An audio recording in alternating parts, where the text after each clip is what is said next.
Hello and welcome to another episode of Undercooled. Today we have an awesome guest. We have Dr. Tershia Pinder-Grover, who is the director of the Center for Research on Learning and Teaching in the Engineering School, which is having its 20th anniversary in like a week or two. Yes. So we're very excited about that. So welcome, Tershia. And maybe we can start by hearing you tell us a little bit about you, what your journey in science was and teaching, so we know who you are. All right. Thanks, Steve. First of all, thank you both for having me here. This has been, I'm really excited about being here with you all today. I would say that my journey through engineering education has been an interesting one, right? I started off as in undergraduate, I studied fire protection engineering at University of Maryland. I don't know if you know that about me or not. But then I came to Michigan for graduate school in mechanical engineering and received both my doctorate and PhDs here and just kind of stayed. And what really kind of switched my professional path was I had the chance to work at the Teaching and Learning Center, where I'm now the director. And as a graduate student, I actually worked with fellow graduate students to help them think about their teaching. I observed classes, gathered student feedback. I learned about educational research through that interaction, and it just kind of opened up my mind to the possibilities that there's a whole body of literature that we could be leveraging and using around teaching and learning, and that just got me hooked. And I haven't looked back since. That's excellent. So you mentioned already that you're the director for CRLT-Engin. Can you just talk a little bit more overall about what CRLT is, how it came into existence here at the University of Michigan, and what that looks like? Yeah, sure. So the Center for Research on Learning and Teaching is basically a teaching excellence center that supports all 19 schools and colleges here at the University of Michigan. It's actually the oldest teaching center in the nation, so that's something kind of unique to Michigan. And our center really around, I would say, the late 90s, early 2000s, began working with the College of Engineering. We've had partnerships throughout that time period, but the College of Engineering was really interested in having a stronger presence, disciplinary specific support around teaching and learning, and with the work of our director, the executive director of CRLT, Connie Cook at the time, and Jim Bean, who was the associate dean for academic affairs, they worked together to create our satellite office, which is CRLT in engineering. And as Steve said, we are celebrating 20 years in 2024, and so we're really excited about that. That's excellent. That's great. So I know when I got to the university a long time ago, they just threw me in a classroom and I, figured, what do I do now? Yeah. And I think that's an experience that's shared by most faculty members in places. And I asked my department chair, well, how am I supposed to teach? And I was just told, well, you learned, just do it. They do it to you. And of course, that's not very satisfying. And so, I learned about CRLT a long time ago before CRLT-Engin got started. And I got to work with Connie Cook and then Matt Kaplan, and I learned so much about teaching. I should also give a shout out also to Susan Montgomery. Absolutely. Because when I was a brand new faculty member, she was a teaching faculty in chemical engineering, and she gave talks, and that was the first time I ever heard the words active learning. Yeah. And I got to say, that kind of changed my whole life. Yeah, absolutely. Yep. And so, CRLT has just been fantastic to helping me, and I know that now almost every top university has a teaching center like this. So I guess we're hoping in this podcast we can eventually get to how teaching centers like CRLT can help materials educators really up it to the next level with what they're doing with teaching of their students. But one thing I find kind of unusual is why have a whole center just in engineering? So maybe you can explain that and talk about what challenges engineering students face that really weren't being served by a general one-size-fits-all approach. Yeah, that's a great question. So I would say that when you consider best practices around teaching and learning, there are some fundamental things that make sense across any discipline. You mentioned active learning as an example. Like that's just good basic teaching, right? But how it might look in a literature course will look very different in a thermodynamics course, right? And really thinking about how do you tailor some of those key principles to that specific environment. And so I think that is the real crux of what CRLT and engineering has been trying to do throughout our entire time, is really take that, the best practices in the literature, begin to translate it from the educational jargon that may exist, that may not fully resonate with some of our engineering colleagues, and then really think about, now how can we apply this in the lab? How do we do this if you are in a 300-person lecture? And really try to make those adjustments and do that translational work. And so for me, I think that in a lot of ways, there are very disciplinary, specific things that are in our culture that it's helpful to have a good understanding about. And I think a lot of our consultants have that as a background. And I think that was part of what back in the late 90s, early 2000s, that really the College of Engineering wanted. They really wanted to have someone who has the background, who's gone through the classes, who can look at the math and not be intimidated by it, right? And be able to work through the challenges that may be presented to different faculty members. Yeah. As you're describing this translation process of taking things that exist and adapting them to engineering specific contexts, I had to reminisce a little bit of me having come here to be teaching in engineering, having never been an engineer, having never taken an engineering course. I almost discovered it the opposite way. I had the PhD in education. I didn't know what engineering was. And so to discover that backward was a very cool process to say, what is an engineer? What is an engineering student? What does an engineering student need to learn? Oh, how do I translate what I know about pedagogy to this particular context? Yeah. So I completely understand what you're saying about there are things that are just different here that require adaptation and flexibility for that matter. Absolutely, absolutely. So as we're talking about more of this teaching-oriented part and working with students and what are the needs of the students, I'd like to ask you about what CRLT broadly, but especially CRLT-Engin does in terms of directly supporting faculty with their instructional work, as Steve was hinting, but also what do you do with students, especially like graduate students, to help them grow into becoming more adept instructors?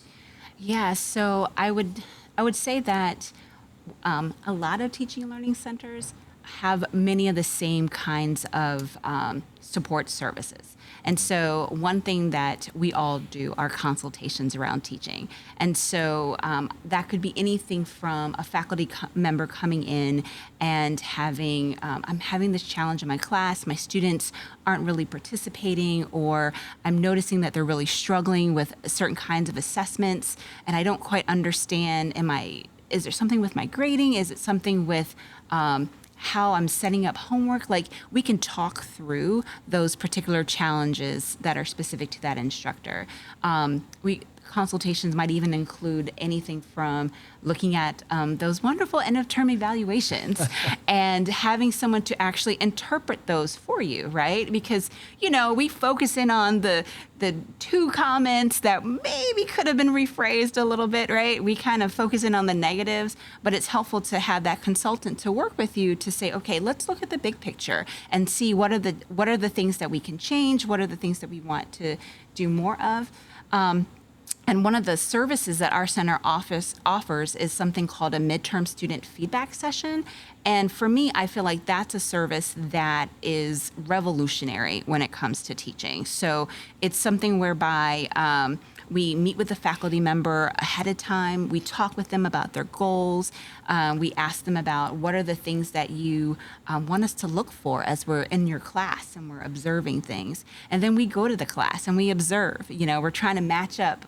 The professor said that this was their particular goal. How does that look like from the student perspective, right? Because we're not necessarily going to be an expert in that particular course, right? So I'm a mechanical engineer, but I've observed classes in industrial and operations engineering and nuclear engineering. I don't necessarily have all the technical background, but I know a lot about engineering. And so I can kind of still have that fresh eye perspective. And so I'm able to observe the class, and then I will invite the faculty member to step out of the room, and then we have a confidential conversation with the students where we ask them, like, what are the strengths of the class? What are the specific things that are really helping you to learn? And we really kind of focus it on the learning piece. We're not, we're not really looking for just random compliments, but really what's helping them to learn the content more effectively. And then we also ask a second question that really empowers the students to offer suggestions for how things could change or shift, right? And so we gather all that data from the students, and then we process it, we create a report, and then we meet with the faculty member, and then that's when the real fun begins, where we begin strategizing, right? Because, there are some things that are easy fixes. Oh, I can totally do that. I can put my videos on the website or whatever the case may be, or I can provide this or that. But then there's some things where it doesn't actually align with your teaching philosophy.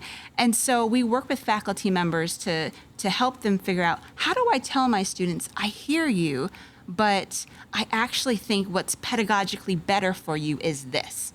Right? And so we help them figure out, how do you gather that feedback, but also kind of make sure that students know that they're heard, but also can appreciate why you may not be able to give them exactly what they are suggesting. Sometimes what we want and what we need are not the same thing. They're not the same. They're not necessarily the same. So we really try to work with faculty in that regard. And so a lot of our consultation services, the midterm student feedback, the classroom observation, those are like bread and butter kinds of services that we offer. But like many teaching centers, we have different kinds of teaching workshops that we provide. We have a seminar series that we do every semester, about 5 or more workshops we offer every semester. We do the orientation. For both new faculty, new graduate student instructors, and new undergraduate instructional aides. And so we are supporting all levels of new instructors to just help them feel acclimated. So they're not just thrown into the classroom as you were describing there, Steve, but rather it is that they're prepared, that they learn about the science of learning. They understand how students learn. They have an appreciation for what is inclusive and equitable teaching practices, right? And so we try to kind of pull all those pieces together in our orientation so that our students can will experience teaching in a different way. So hopefully that, I think that answers some of your questions. I don't know. Did I get to? That was a lot of answers to a lot of questions. Okay. That was great. And I can certainly speak from my own experience. I think I've had at least like 20 MSFs over my career. In fact, I had, Gren came in yesterday, and my class is one of those where I have very clear ideas of the pedagogical approach I want to take, right. And it often doesn't align at all with what students expect. Right. So it's difficult, and so I'm leaning into that, knowing this in advance. Gren has done you've done MSFs for my class. So we're doing a 2-step MSF. Gren came in yesterday. This is early in the term. Right. And really the purpose that she's serving is to help me explain the pedagogies and why this is valuable, and to ask the students to reflect on the kinds of questions that she was posing to them, knowing she's going to come back in about 8 weeks to hear what they have to say. So we're, in a way, recruiting the students to help us improve the course in a very deliberate way and explaining why it's happening. And it's something I couldn't do myself. It has to be a very knowledgeable third party, knowing it's confidential. Right. And so I'm hoping that we've never tried this before, so this will be an interesting experience. I think what it speaks to is the fact that you really are engaging your students as partners, right? So you are trying out a different approach pedagogically, right? And so you're not coming in with an assumption that everything that I'm going to do is going to work perfectly, right? And so this is an opportunity for them to give you feedback along the way. And hopefully what that'll do is just model for them that process of appreciating that formative feedback, right? Like you don't have to wait till the end of a thing in order to determine whether or not it's good, right? And so hopefully, as a part of this modeling that you're doing, that you're able to kind of shed some light for them on how to be a student too. Yeah, my challenge this term is actually the result of one of the CRLT workshops I went to last January. Robert Talbert came. And I had known about Robert Talbert, and we talked about it before he came, but wow, what an amazing workshop that was.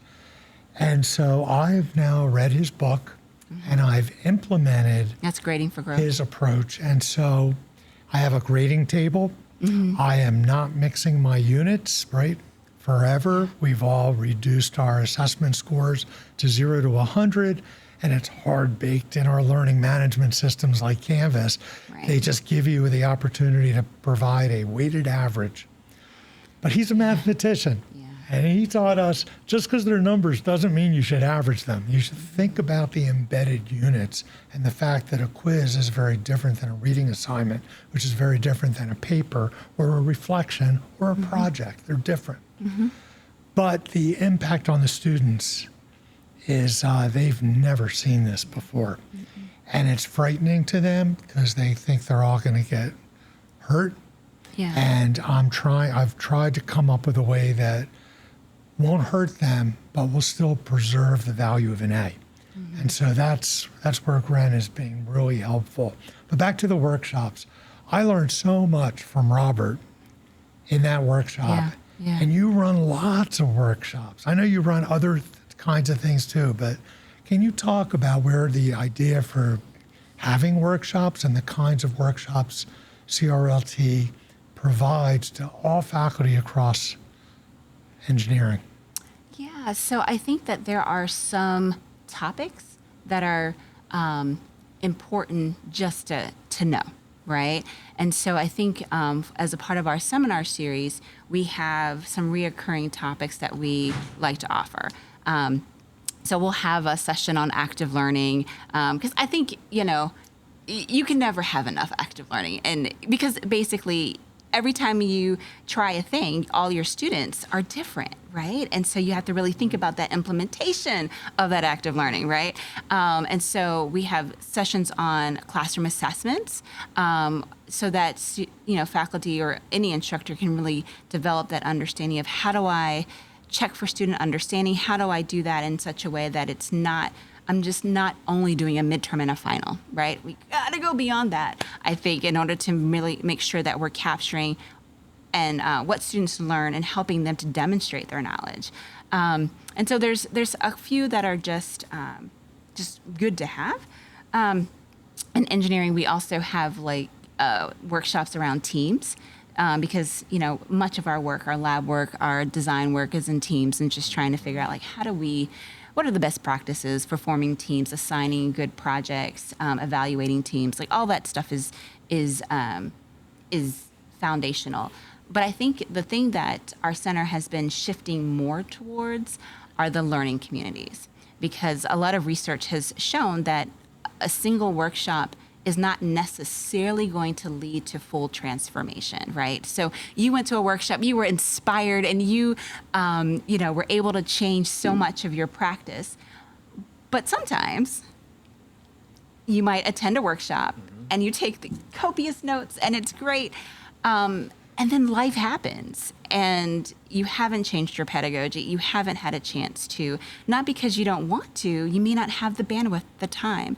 And so we've been doing a couple of different faculty learning communities, which I actually think are they're basically a series of conversations and sessions that really help instructors to carve out that time to do that thought work, to think about applications for their teaching context. And I think that can be really, really powerful. And so the learning community that you attended where Robert was at was one, I think that was either alternative assessment community of practice. Right.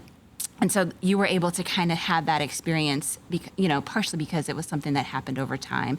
And so we do community of practices, which are sort of sessions where there's not a whole lot of preparation for faculty. You show up, you talk, you learn from different people, you get inspired. And then we also have teaching circles, which are more in depth. They have a lot of structure to them. There's pre-work. Faculty have to create a deliverable at the end, like they might revise a syllabus or develop a new classroom activity or something like that. And then we pay them.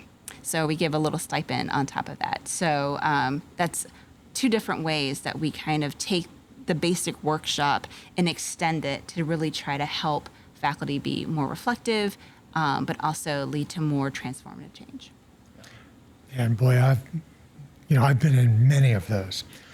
The inclusive teaching, the equitable teaching, and I've gotten lots of ideas to the point where I'm now using my instructional aides. I call them not IAs for instructional aid. I call them inclusion ambassadors. Ooh, I like that. Because their job is to observe the team members and identify those that aren't talking.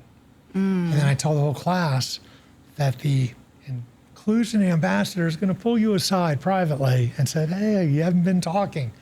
Here's what we're going to do. The next time I see you're not talking, I'm going to ask you what you think. And don't be scared of that, because I'm there to help you if you get stuck. And magically, they start to talk, because we know that if people talk, the other people on the team will see that they have value to add, and then respect for each other can develop. But without the speaking, it doesn't happen. So it's, I again credit CRLT for so much. And, even when I have this great idea with a workshop, I still have a community, and it's CRLT. Yeah. So right after that happened, I called Gren up and said, Gren, I want to redesign my course using all this cool stuff. Can we meet? Can we talk about it? Yeah. And I met with her 2 times across 3 months before I started doing it. And now she's doing my MSF. Right. So I really feel like CRLT-Engin is my community. Because we're connected, and I think that's what's really powerful, right? It's like you start developing relationships with your faculty partners, and the faculty develop relationships with our staff, and we're able to kind of talk about this is what I tried last time. I want to try this other thing, and work together to kind of figure it out. Yeah, absolutely. That community building aspect is exactly what I was just about to bring up. I've also done I've done a teaching circle. I've done several of the community of practice activities and series around a whole bunch of topics, everything from the how to teach in a flexible classroom to, the list goes on. And I've certainly learned and improved as a teacher from those. But being honest, I think the biggest benefit to me was meeting all my colleagues around the college and actually spending time interacting with them about a topic of mutual interest, which is how do we teach better? And now even one of my co-instructors for a course that I co-teach with technical communication, we met in a CRLT community of practice years ago, and we finally get to work together, and it's so good. It was meant to happen. Absolutely. So there we go. In addition to all of the excellent faculty development work that happens, I know CRLT also works a lot with graduate students. So what are some of the opportunities available to these people who are just getting started in their teaching careers? Yeah, so I can speak to what we offer at CRLT in Engineering, but I actually want to start first with what our CRLT more broadly does. And we have a whole Preparing Future Faculty seminar that really supports graduate students as they're thinking about academic careers. And so maybe some graduate students have had an opportunity to be a graduate student instructor and teach, right? But others may not, right? And so we have, it's like a 10-session seminar in May. It's actually open to the whole university. So there's some STEM students there, but there's also humanities and social science.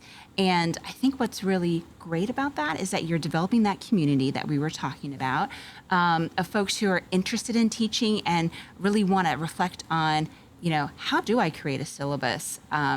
What is my teaching philosophy in the first place? And this is a place and space where they can actually develop those tools. And the Preparing Future Faculty movement, if you will, has been around for over 20 years. So many institutions have Preparing Future Faculty type programs, workshops, and that's something that other institutions can take advantage of. And that's something that our CRLT on Central Campus offers as well. That's interesting. It's kind of, I've been here a long time. So has Tim. We've sat through so many faculty interview talks.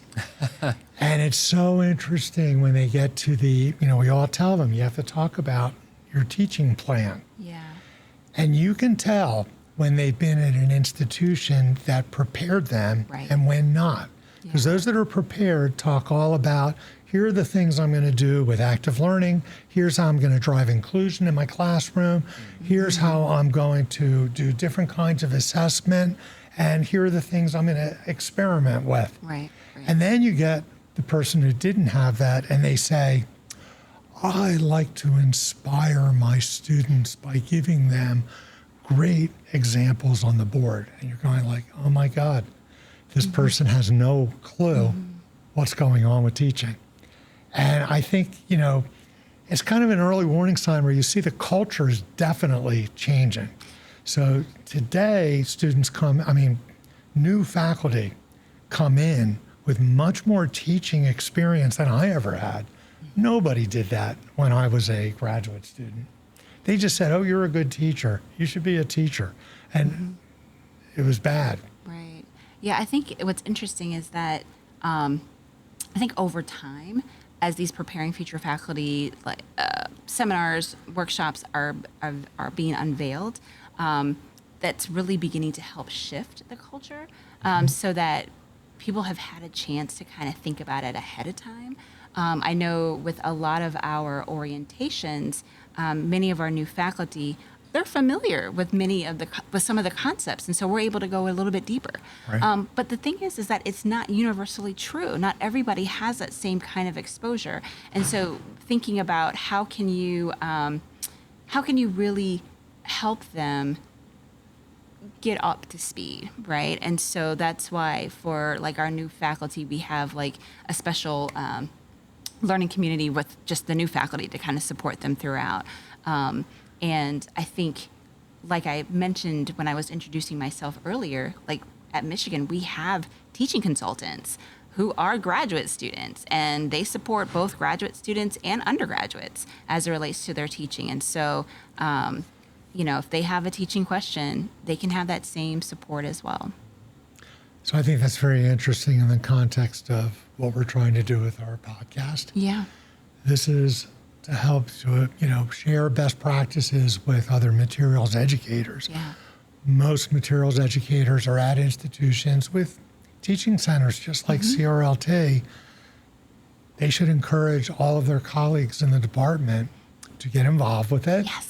Come to the teaching center. To get the graduate students involved in it so that those that decide to go into academia really get that extra preparation beyond just how to do research, but also how to teach and how to mentor. And there's many other aspects of graduate education that I know CRLT addresses. So you mentioned that you do a lot of work with undergraduates, with the instructional aides, but I got to say, I don't send my instructional aides there because I'm a little different. Again, I view them as inclusion ambassadors, and that's not the traditional kind of thing you're teaching. But what could be done for someone like me who has these other needs? Yeah, that's a really good question. So, just to offer a little bit of context, so we're training all undergraduate instructional aides in the college. And so, some departments have very specific approaches to how they want their undergraduate students to, what they want them to be able to do. And so, it may just be, I want you to facilitate review sessions. That is your job.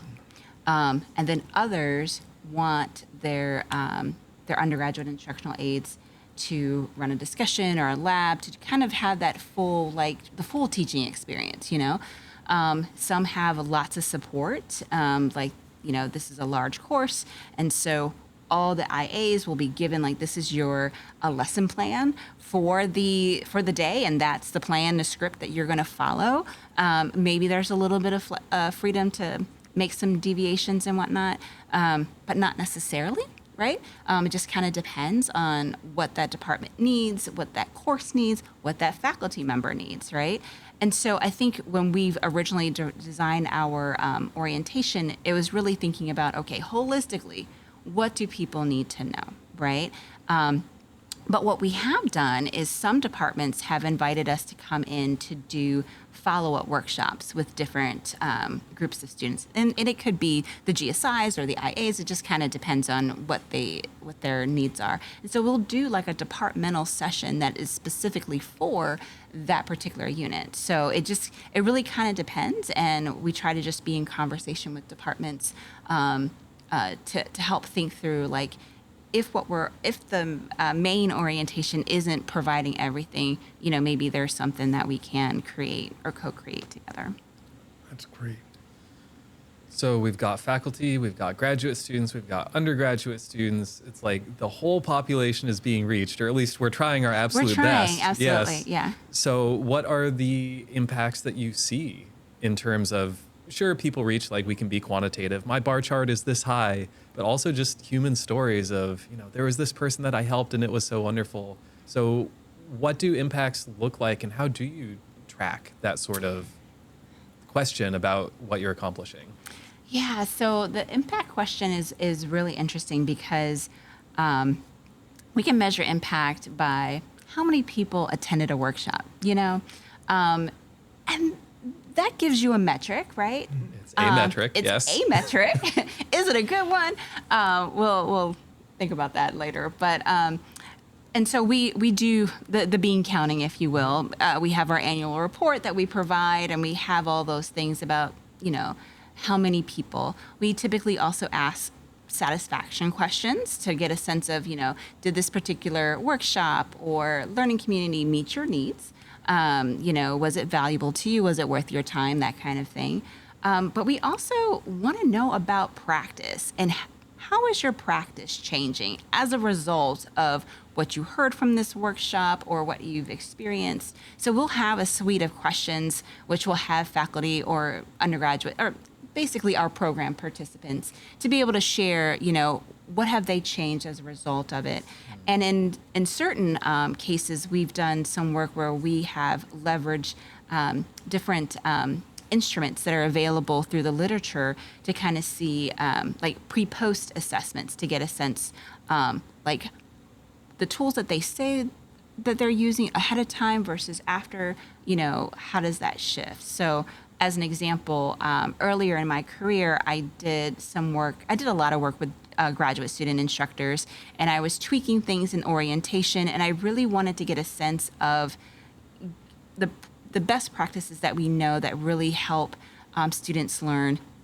What do they say that they might use prior to the orientation, and then I have them do the post survey. And so I was able to kind of see the gains in different kinds of techniques that they say they would use, right? And so there's a limitation there. It's not necessarily us going in and actually doing the observation and kind of making sure. That's the next level. And I could I could definitely see us doing that in the future if we had more resources to be able to do that. It's all about resources, y'all. All right, Santa Ono, you heard it here. Not resources. For me, that's there's a lot of work that shows how you can kind of trace things over time, but it's really hard to be able to say it was that one workshop because there's so many different factors that go into the process of teaching. Yep. So one thing that's also been very valuable to me over all these years is the provost seminar on teaching, which CRLT is involved in. I realize this is the whole CRLT. Yeah. But one of our very first podcasts was, what did we learn at the provost seminar on teaching? Good. And Wow, it that was this a while year. ago. Yeah. But it was last October, November. And it was all about artificial intelligence. So you probably Yes. know where I'm going here. So you're at the tip of the spear for how to deal with artificial intelligence in the classroom. Yeah. Have you planned any workshops or teaching circles on that? Or have you noticed problems or opportunities or success stories? I got to say, I made Maisie's for both my course. I'm on my third Maisie now. And I found out last fall that they were proudly saying that 8 courses in engineering have used Maisie's. And I'm like, that's not good. I'm 2 of them. I hope it's growing, but I'm sort of floundering myself, not sure how to go with it. Do you have a Maisie in your course? I don't, because it's the first time teaching it. And so I'm talking directly with the students constantly. It's the eternal ongoing MSF, right? Right. Every day. Okay, what worked, what didn't? Yeah. And of course, as you're saying, having a third party is so helpful for that. But next year, once I've got that human calibration out of the way, Right.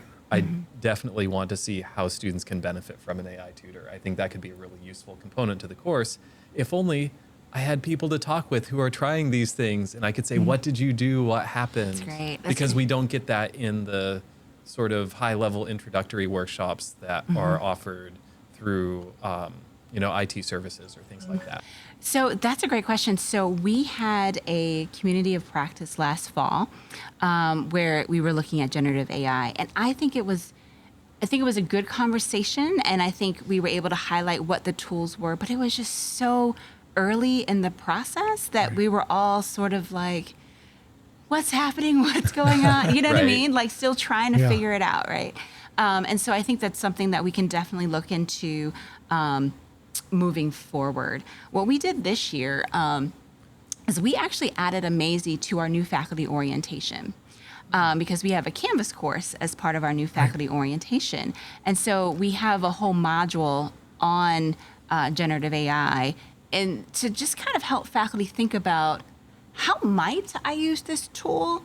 So we gave them, we had a chance to partner with Kane, which is our IT services here in the College of Engineering, to kind of develop this module. And it gave our new faculty a chance to, like, we had prompts like, ask it these kinds of questions, just so they could just play around with all of the different tools, whether it was the UMGPT or Maisie as part of that process. And so we're actually assessing that module to get a sense of what faculty thought was helpful, what would they want to change, because like you, this is new for us too, right? And so we're trying to figure out, like, what is the best way, and partnering with faculty as part of new faculty orientation was one of our sort of ways to kind of get a sense of what is working and what is it like to have this Maisie? Because we had to change how we even wrote some of our content in our new faculty orientation because of the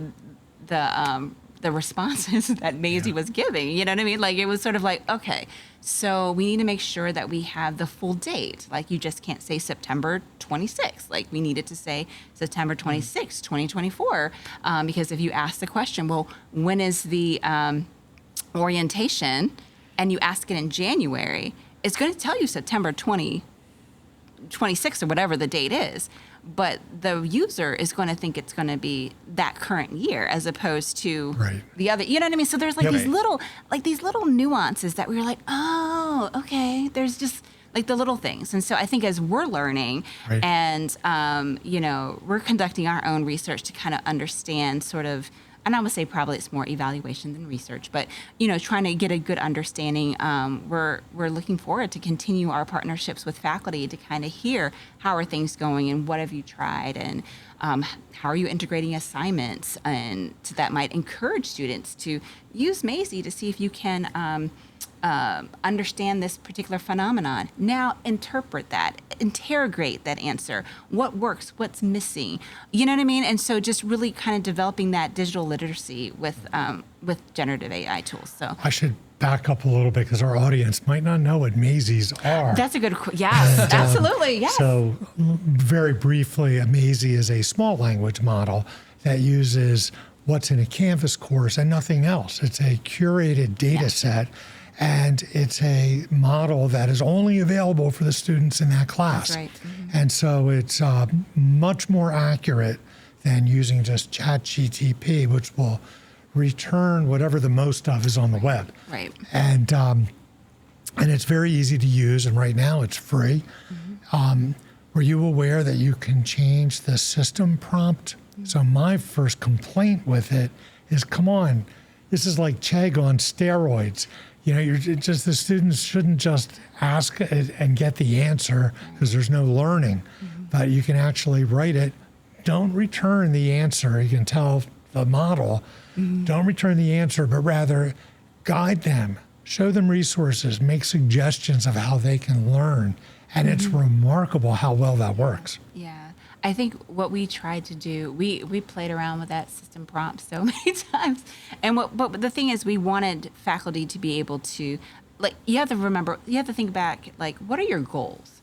And what is the purpose for that particular tool? And so what we might have for goals for new faculty who are trying to learn a new tool would probably look different than having what you might want for a student who, who's kind of going through and just trying to develop their skills in particular ways. So, depending upon what your goals are, you will design your prompts and all kinds of things differently.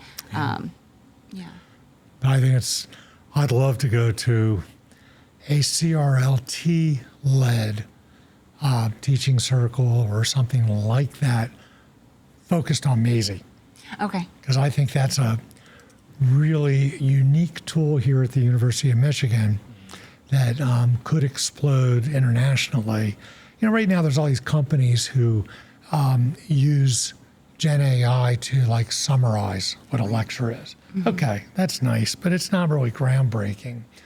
A better use is something that Perry Sampson, who has a company, Learning Clues, started to do. And I started asking Maisie if it could do it, and it works. Students can ask the Maisie to provide a practice quiz or a practice exam. And I think it's a really valuable thing because students always want that. Yeah. But they have to take it with a grain of salt because it may not give the right answers and it may not give the kind of questions that'll actually be on the quiz or the exam. Right. So how do you deal with that? Honestly, I feel like there's a really powerful place for transparency.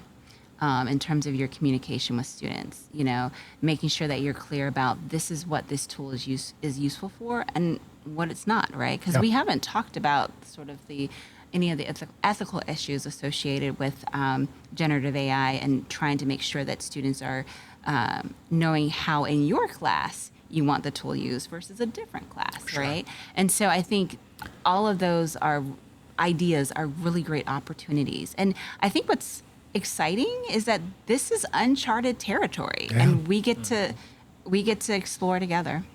I think one thing's clear. It's our responsibility as educators to help our students understand how to use these tools appropriately, ethically, and purposefully so they can actually improve the lives of everyone in the world because it's a very powerful, really good thing. But like anything else, boy, can it be bad. Absolutely. But that's our role should be. And so I feel we should learn the technology ourselves, understand it. So Tim and I did, I don't know if you know that on the ChatGPT app, the OpenAI one, you can turn on voice. And so you can talk to it, and it talks back to you. So we did a whole podcast where we interviewed ChatGPT about teaching. And we asked it questions. I'm going to have to go look at that. We asked it questions like, do you think that exams are a really good way to a good pedagogical technique for teaching students? And it started waxing beautifully about how awesome exams are. And then we said, excuse me, but we thought that summative assessments weren't really as valuable as formative assessments, and you didn't say anything about that. And it's very polite. It'll say, oh, you make an excellent point. You're correct. There's a large body of literature out there. So it just chose what there's the most of out there and presents it as fact, when, of course, that was true 100 years ago. But we've all learned, and I've learned from CRLT, formative assessment is a much better way to teach, and that, summative exams are pretty valueless, and all the research shows it really is. So it's interesting that that's all out there. Well, I have to be the clock minder here. We've started talking about the future, though. What's coming next? I'm absolutely seeing that learning more about how we can teach effectively using AI tools and how we can teach our students to effectively use AI tools is going to be a very important theme for the next few years. But I want to close with an impossible question. Okay. So we're 20 years old now. Congratulations. Mm-hmm. What's in the next 20 years? What's the big, large scale, long-term future for CRLT-Engin, and where do you hope to, what do you hope to be able to brag about on the 40th anniversary? That's a great question. I love how you framed it, and I'm going to answer it in my own way, and hopefully I'll get there. But I think one of the things that I believe that can really transform teaching and learning is really thinking about not just how we teach, but also what we teach. And I've been able to be a part of a really great partnership with the Center for Socially Engaged Engineering and Design, and also with some colleagues from the School of Ed to be a part of a NSF-funded teaching equity, engineering equity center. And one of the things that we do as part of that center is really look at a framework for instruction and curricular change. And the idea is that really look at how can we really think about engineering within the context of it being a socio-technical discipline, and really kind of think about, well, what are the how do I teach in this way, especially if I've never even had classes like that as an educator, right? Like, how do I really bring in and broaden the view and perspective of engineering? And so we've been able to, as part of that grant, really do some work to to support faculty in integrating socio-technical case studies into their classes. And then the CRLT-Engin portion of it is really helping faculty really think through, I've got this content, how do I integrate it into my class, and how do I make my class environment be such a way that everyone who's in that class feels as though they belong and they can see themselves doing this kind of engineering work.